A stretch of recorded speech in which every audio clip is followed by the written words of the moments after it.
Welcome to the Wing Life Podcast, where we talk about wing foiling and the lifestyles of those who enjoy this great sport. Today we are going to talk about your first wing session. So, and I think that would be a really good opportunity to kind of like talk about our personal experience, how that went, maybe kind of like the expectation that we had, and then versus the reality. Because the interesting part about like wing foiling is, when you look at it, it doesn't look very hard, it looks pretty simple. It's not like, let's say, you look at like big air kiteboarding, for sure, nobody's going to expect they're going to do that on their first day when they hold a kite. But when you look at somebody just cruising back and forth at the beach, maybe somebody that's like retired, out of shape, and is still crushing it, you are like, if you are young, you're thinking, that's going to be a piece of cake.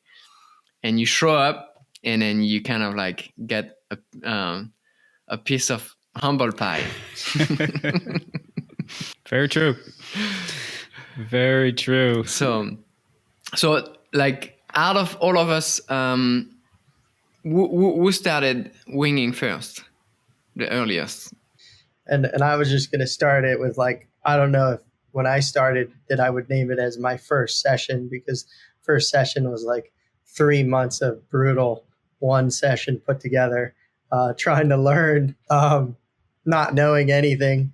But I would say that the best part about it for anybody that's listening in, like we joke about this now, but it was incredibly fun every single attempt, because I could go out with anyone willing to try, and we all tried, right? Like, you could, it's like going to the gym. Like we all could go try it, versus like Gwen mentioned with kite surfing, you could try it, but you got to be really, really careful. And maybe, it's not as accessible to just try it.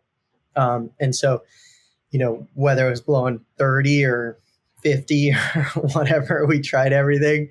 But I would just say that I think it's super amazing, because your first times, really, I would say you start with just like getting a wing, start flying it, and you're all going to do the same thing. You're going to fly for like 10 minutes and be like, I got this. Yeah, I know what I'm doing. Let's go into the water. At least that's what we did. And I would say, man, spend some time flying the wing. Obviously you can take lessons, but I would say if this is your first session, whether or not you're doing lessons or not, watch some videos online, just start playing with the wing. Your back handle is kind of what grabs the power, and your front hand kind of guides where the wing's going, whether it's on the right or left side, and just play with it, and really just play with it. That's the main goal, is just walk in a direction, one direction, walk in a direction, another direction, and just play with it and feel how you hold it with your hands, whether you overhand or underhand, whether that's your front hand or backhand. Just play with it and see how it feels. I would say that would be a good start in the very beginning. I started windsurf foiling actually, and so I started up with just this 105 liter bigger board. And my first session, my buddy gave me about 5 minutes of talking on the beach, and he left to go back to see his girlfriend. And he said, figure it out, have fun. So for me, I was on a bit of a shorter mast, but because I was already used to windsurfing. So this is any windsurfer that kind of wants to transition into foiling. I found the process to be a little bit easier because I had that mast connection to the board with a boom on. So it was like regular windsurfing, just I had to be more centered over the board. And then with more speed, my board would just start to lift up. And then if I was too high, I would put the mast forward and my board would come back down. So my first flights they felt fairly natural, but it was only going straight, like, and going up and down. As soon as I started to graduate into wanting to turn and initiating angles, I recognized how disconnected I was from my feet. and how much your entire body now matters and your head positioning and how sensitive this little thing was. It was almost like learning how to skate on ice for the first time. It was so awkward and so uncomfortable. And there were so many moving pieces and I had so many wipeouts, but it was super, super fun. And I think it was one of the best brain workouts and physical workouts I've had. Even if it wasn't physically exhausting, it was just so mentally draining. So that's what hooked me in to try to get better and better and better. But I was windsurf foiling, I think, for the first season, actually. Yeah. And then transition to wing was super easy. So, I feel like one of the, hardest part of wing foiling is the foil. And, if you have not figured out how to foil, if you've never been on a foil in any discipline before, it's kind of like the double challenge. And so, I don't know, trying to like learn the unicycle, but you didn't even know how to like bike first. It's kind of like, so I feel like it's nice to, if possible, try to, break it down if you haven't foiled before, to find a way to experience foiling where you can isolate foiling, whether you are going to be, e-foiling or tow foiling behind a boat. I feel like having that experience prior to going wing foiling is going to help. Now, if you don't have that opportunity, it's not like you're going to go wing foiling in your first session, you're going to be up on foil. Maybe, but I would say for most people, it's not going to, you probably won't even feel the lift on your first session. So I would still encourage everybody to like, don't let that stop you from going out and getting your first session, because there are plenty of things that you're going to have to figure out with the wing, before you're going to have to worry about the foil. And one of the first challenge, in my opinion, when you're going to go out, is going to be figuring out how to go upwind, because many spots out there are going to be like onshore wind. So the wind is pushing you back toward the beach, which is probably about the safest option. But then, you swim out and your foil, if you don't go upwind, your foil is going to touch the bottom, very, very, very quickly. And I remember on my first session, it was exactly that. It was pretty much straight onshore. And I had like such a hard time, I didn't have time to get on my feet because I would always be like, back to the beach. And Harry the legend was there, and I didn't even know him at the time, and he gave me a tip, and he was like, don't get to your feet, because I was kind of like rushing getting to my feet or something. He was like, stay on your knees and go upwind, and then, get to your feet. And so that was kind of like a really good tip he gave me, to like, not rush the steps to get to your feet and try to get up on foil or whatever, but just to make sure you are able to, right when you start from getting up on the board, getting to your knees, try to figure out how to direct your board in a direction that you are going where you want to go, not where the wind is pushing you.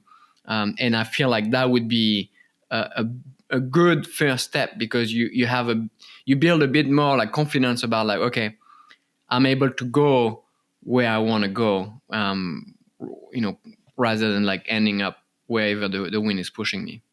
No, I think that's a pretty good point. And then to back that up a little bit, like Damien, we were talking about just before the call, it's what kind of conditions should I be looking at? What kind of beach should I be looking at? Like I was fortunate enough to learn on West Lake in like Ontario, where it was about 3.5 feet deep and the whole bay was super soft sand. And therefore I didn't have to worry as much about getting stuck overhead and then not knowing how to get back, or not knowing anything, or getting blown. Like I could walk back, which is ideal. And that doesn't happen for everybody. But what do we think about just wind condition and just those kind of basics. Because if you got your kit and you're just like, okay, I'm ready to go out. We talked about different things before, but this is more specific. Yeah, I mean, I think I think diving into it, when you walk down there, I think truly you should be looking at the cams, the radars, the knowledge of your area. Ask around, ask anybody whether they kite surf, windsurf, anything with wind powered. That's going to give you a local shop, and if you're that gentleman or woman that's in the spot with nobody around, you're definitely going to do some trial and error and learn as you go, which is totally fine.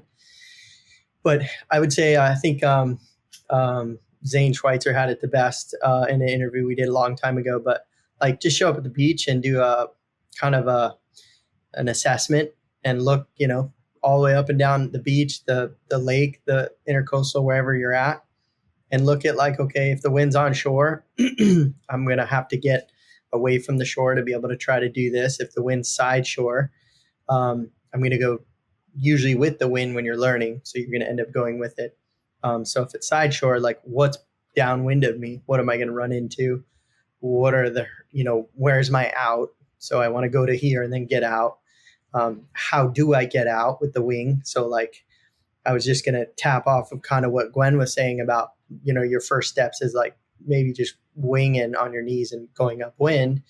Totally agree with that. And I would say even the first step right before that is when you get in the water, like flip your wing around, like put it in the water because you got to figure out how to get it back into your hands and play with it. On land, it's different. It's really easy to flip it around and, put it back in your hands. But the second it sticks to the water and the board's moving around, another hurdle. So play with that, whether you're close to the shore so that you can kind of get an idea of like how to flip it because likely you're going to crash it. And that's like that part. But I'd say, assess your conditions. I'd say you're always going to go out. 99% of the people go out in less wind than they really need. Because when it's really windy, it's usually choppy and it's maybe a little more intimidating, or maybe, the board, they're nervous. It's really windy. But I would say in general, again, with what Gwen was saying, like, don't worry about foiling. Like, worry about, you can go out in super light winds, ride on your knees, learn how to have the wing above you, and slowly work on crabbing upwind. And all that leads to you being an incredible winger fast. So I would say, if anything, don't even worry about foiling. Work on trying to stay in one spot, flying the wing, try not to crash it all the time. But that would kind of be like the first steps in my eyes.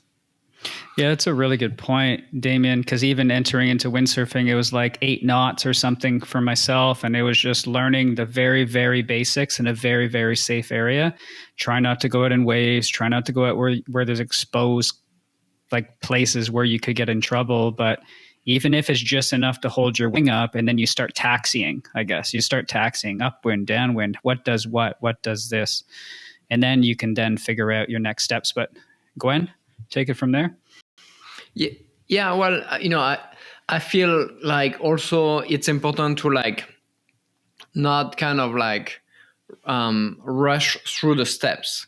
Like, like let's say, you have that expectation that, getting up on foil, but, take your time getting to that stage, because the more you rush and the more you're going to fall and you're going to burn yourself out. So, because every time you fall and your wing flips and now you have to get back on the board and flip your wing, you are drifting downwind.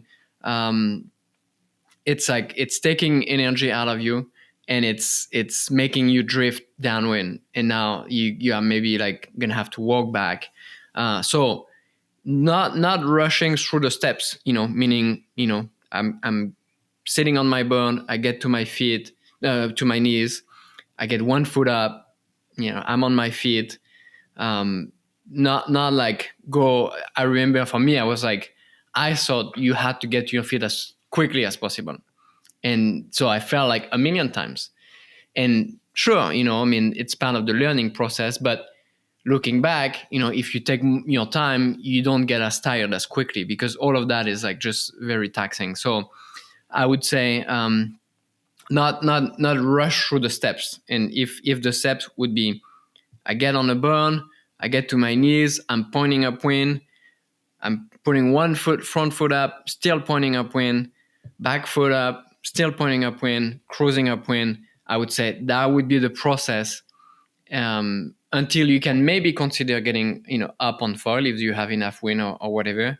But I like to keep that process like in check. And if one of those is missing, like let's say you get to your knees, you are pointing upwind, you get one foot up, you start pointing downwind, don't go any further. Like don't keep going. Fix that first. Keep your maybe one foot up, but figure out how to point upwind before you rush to your feet and now you fall. So in my opinion, it's like don't rush. That would be. What we're really saying is we can't help you, but we're having this to try to just throw ideas at you. No, I think another really good one, Gwen, is fly the wing on the beach just standing there. Man, get on your knees, because you're going to realize the difference between standing and then when you're on the knees and you have to fly that wing on your board and learn how to crab it. So don't be afraid, like Gwen's saying, is like take your time and just put the board without the foil on it on the ground, and where am I going to sit on it? Where are my knees going to go? And then and do that, because you're much shorter to the water line, so wingtips will catch easier. And these are those things a lot of times you forget, because it's kind of easy to stand on the beach and have a lot of control with the wing. Yeah, that's really true. And what I found when I was giving some lessons is I would just say, go and kneel on your board or sit on your board in the water and see where your balance points are. And then like kneeling, so taxing kneeling and learning how to bring your wing in as an engine to bring you back home. I think that's because what happens if you get out there and the wind picks up to, let's say, 30 knots and you can't get home on your feet? Well, it's best to practice kneeling and taxing around to come in and come out as your first step. So then you can save yourself in that situation, or if it's too swelly, or if something happens, or so like breaking it down and trying to master step number 1, step number 2, like I think both of you guys are saying, is pretty critical. And those steps will compound, like your skill will compound. Especially when you get up to standing, because if your wing control is better when you're on your knees and you've figured out how to not let your wingtip hit, well, it's going to be 10 times easier when you stand up because you have so much more room. So yeah, those are some pretty good points. Yeah, something that, everybody has a different like confidence level. Some people are have zero fear and just going to go out and then maybe they end up way too far or whatever. And some people are like very scared, and as soon as after a few seconds they want to turn around already. So you kind of have to work with that. If you have a lot of fear, then just go step by step. But also, if you are fearless and you have you are a lot of confidence, that's also when things can actually go wrong. So just like you said, Damien, kind of assess the situation and have a plan. I think. If you have a plan, when, okay, the wind picked up or the wind died and you were not able to come back to where you were supposed to go. But if you thought about it, all right, this is where I'm going to end up. No big deal. Maybe I'm going to end up on this part of the shore, and I'm going to leave my gear there, and I'm going to walk back to where I started, go get the van or whatever, or have an eye watch, and I can call, somebody. If you have a plan, you are less likely to have a bad experience, and that maybe would kind of ruin your process and be oh, this is not for me. Often I would say I see more people being more scared than anything. And so often we think it's a big deal if I go and I can't come back, I'm going to need a rescue helicopter or whatever. And actually it's no, okay, it's a different beach. I put my gear here and I walk back, and it's fine. So as long as you can make a plan of if something doesn't go the way you were thinking it would, but I'm still going to be fine, then I think that will be very helpful Yeah,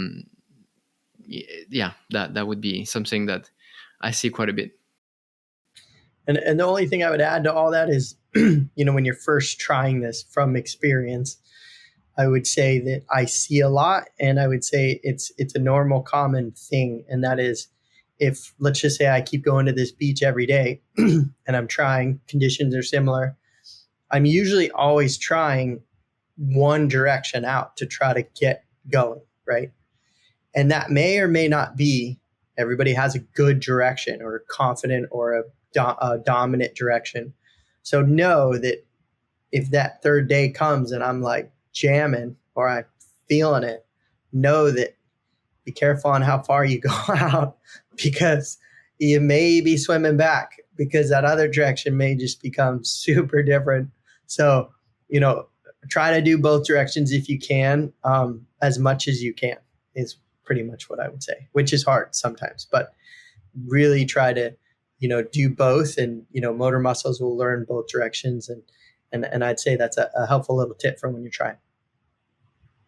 That's a very good point, because I've seen this a lot in lessons, and I'm sure, Gwen, you have too. It's let's say right arm forward or right leg forward is super easy, but as soon as they go the opposite, the wing just magically flips, and we can't get that same control and power and feel, and then body angles change, and they don't know where to look, and we don't know where to look, and so all that's a huge point, definitely. So we're looking at from wind, how much wind to start off in, and then the beach safety, and then I guess just trying to make sure that you enjoy the learning steps as much as possible. Some people fly through it in 3 hours. Some people fly through it in a year. I have some clients that are still working on getting up, and it's been 2 years, and they're in their 70s.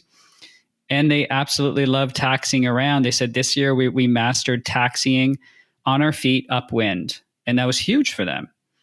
So that was a big step for them, and they were perfectly happy about that. And there's others that'll be doing these backflips within 3 weeks, and that's okay too. But I think enjoy the process of learning, and I think master all these little baby steps, because that's what helps you become the best rider you can be. And any pro on tour, for example, will have mastered every single one of these little baby steps. I don't know if you become a fine-tuned rider unless you do the repetition of just the basics.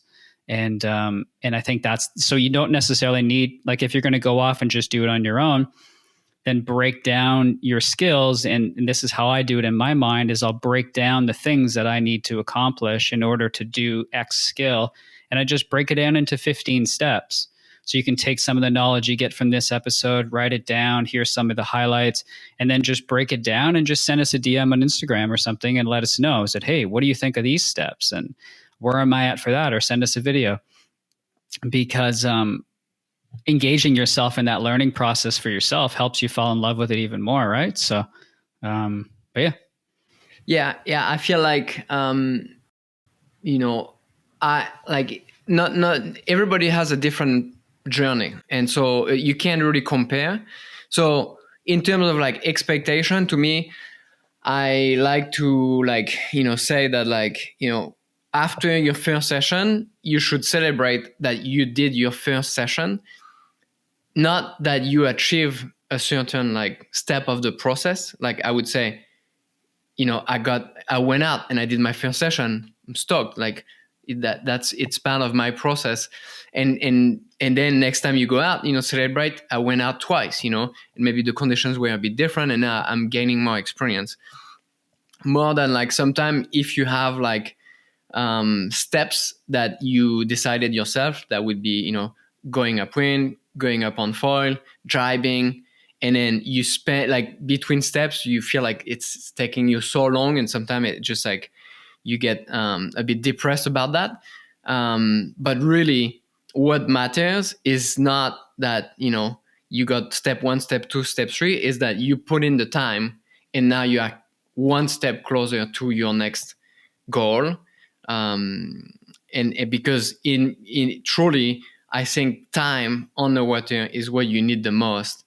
And it can get frustrating when you see somebody that only been doing it for a week is already ahead of you, that you've been doing it for like 2 months or whatever. But if you like, that's why just focus on celebrating the time you've put in, and enjoy the process. I think that's,